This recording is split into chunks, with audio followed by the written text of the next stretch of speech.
Hammaga salom. Sizlar bilan Roro Gaming Play. Men hozir sizlarga Minecraftni qanday nastroyka qilishni o'rgatib o'taman. Qaningda videoga ketdik.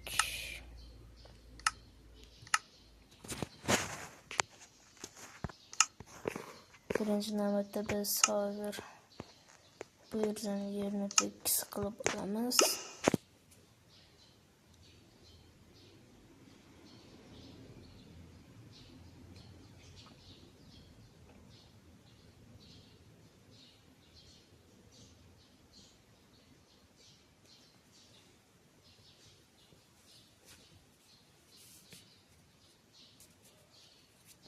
Mana yerimizga ham kirib oldik.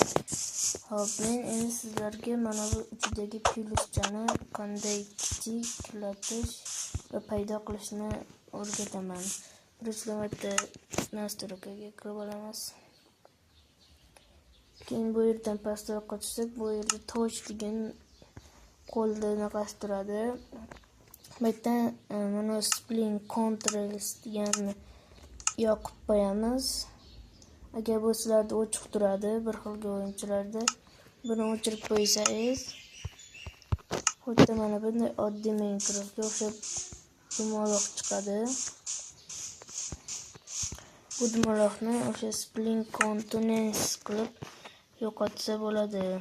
Mana o'sha touchga o'tib buni yoqib qo'yamiz. Va keyin sal pastroqqa tushsak, video degan bo'lim bor. Shu yerdan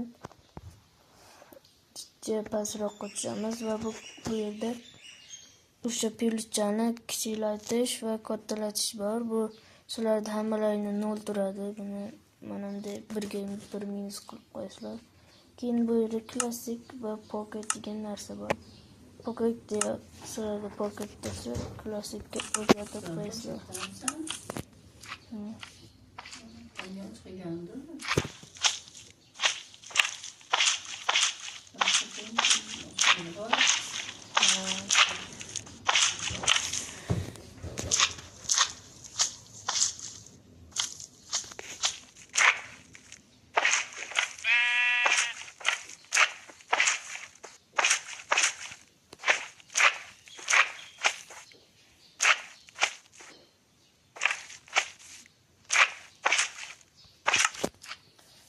Mana o'sha agar klassik qilsangiz, bu xuddi Minecraft kompyuter Java versiyasiga o'xshab qoladi. Mana hammasi tepada, narsa bu yerda bor. Hammasi. Agar mana shu pocketni yoqib qo'ysak, mana qayerda edi? Pocketni yoqib qo'ysak, xuddi Minecraftimiz pocket versiya bo'lib qoladi. Xuddi mana bunday.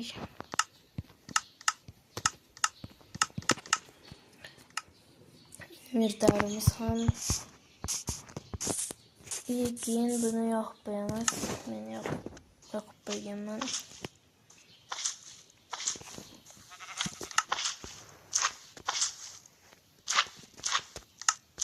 Plastik bo'ldi. Bu yerda chunk degan narsa bor. Bu sizlarda mana 8 tursa kerak. Buni chunkni 13 ga qilib qo'ysangiz, bu yanada uzoqroq ko'rishni qilib beradi, uzoqroq ko'rish qilib beradi.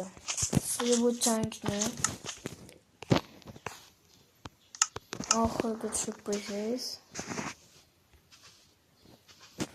5 chunk qilib qo'ysangiz, bu juda ham kichik masofani ko'rsatib beradi.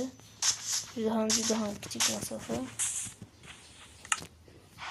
Menda chunk hozir 8 turadi, normalniy 8. Mana shu joyda videomiz tugaydi. Sizlarga videoni tomosha qilganingiz uchun katta rahmat.